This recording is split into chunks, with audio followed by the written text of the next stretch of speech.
commerce équitable, chez nous, c'est la marque Altereco, qui est une marque historique et pionnière du commerce équitable en France, qui a maintenant un peu plus de 20 ans, et qui, dès le départ, avait mis la démarche équitable au cœur de son projet. Notre vision du commerce équitable se base sur la recherche de plus de justice dans les filières de matières premières et la volonté de rééquilibrer des rapports de force qui sont souvent défavorables aux petits producteurs, notamment dans les pays du Sud, sur les filières agricoles. L'idée est de mettre en place des partenariats avec des organisations de petits producteurs qui se basent sur une stabilité dans la relation commerciale, sur un prix juste, rémunérateur,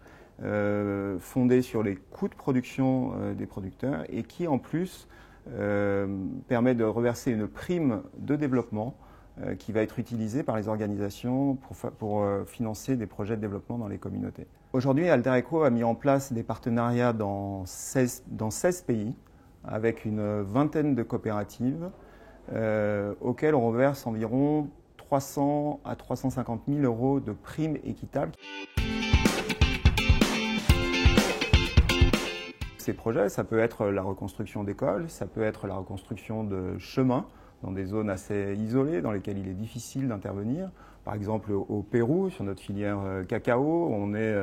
le long d'un fleuve, le fleuve Guayabamba, qui est très éloigné, qui se trouve au cœur d'une réserve forestière et au sein de laquelle il est très difficile d'accéder, notamment de transporter le cacao et pour laquelle du coup il est très important d'avoir des voies de circulation en bon état. D'autre part, sur Altereco, on est convaincu de l'importance de favoriser des systèmes agroforestiers. Ce sont des systèmes qui sont plus résilients pour les producteurs, qui leur permettent à la fois de diversifier leurs revenus grâce à la présence d'autres produits que le cacao ou le café sur l'exploitation, et qui en même temps sont très favorables d'un point de vue environnemental, et notamment pour atténuer les effets du changement climatique. Donc on finance un certain nombre de projets qui vont permettre de favoriser l'agroforesterie, de planter des arbres au sein des plantations de cacao ou de café, et puis en même temps de conserver les espaces naturels qui se trouvent autour des exploitations. C'est le cas par exemple en Côte d'Ivoire sur notre filière cacao, pour une filière dans laquelle nous avons soutenu dès le départ la plantation d'arbres autour de la réserve de la Mée, qui est devenue une réserve naturelle, et puis pour laquelle du coup nous avons versé une prime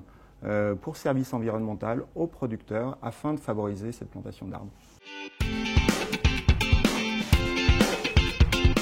Le commerce équitable chez Björk Bonne Terre et compagnie, ce sont aussi des filières françaises, notamment pour la marque Bonne Terre, qui cherchent à valoriser les produits de filières qui ont des problèmes économiques sur le conventionnel. Je pense par exemple à la filière lait, pour laquelle nous avons un produit qui rémunère les producteurs au-dessus de leur coût de production, avec Biolait, avec la coopérative Biolait. Nous avons un partenariat qui a été créé depuis plusieurs années. Et puis, on met en place ce type de démarche également sur d'autres produits comme les œufs ou les céréales. Le commerce équitable chez Björk Bonne Terre et compagnie, ça représente environ 20% du chiffre d'affaires entre Altereco en particulier et puis Clipper.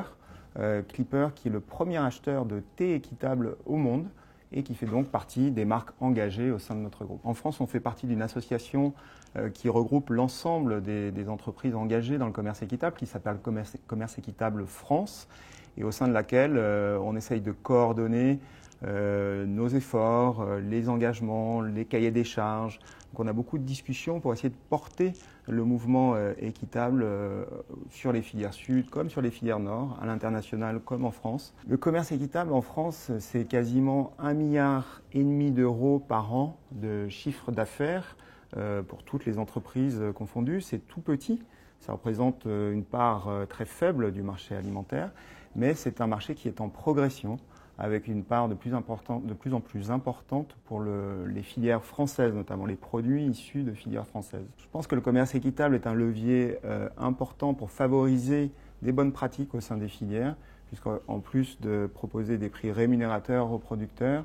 le commerce équitable valorise aussi les bonnes pratiques. Donc ça reste un petit peu marginal, mais c'est un secteur qui est en croissance et qui est porteur de filières plus durables.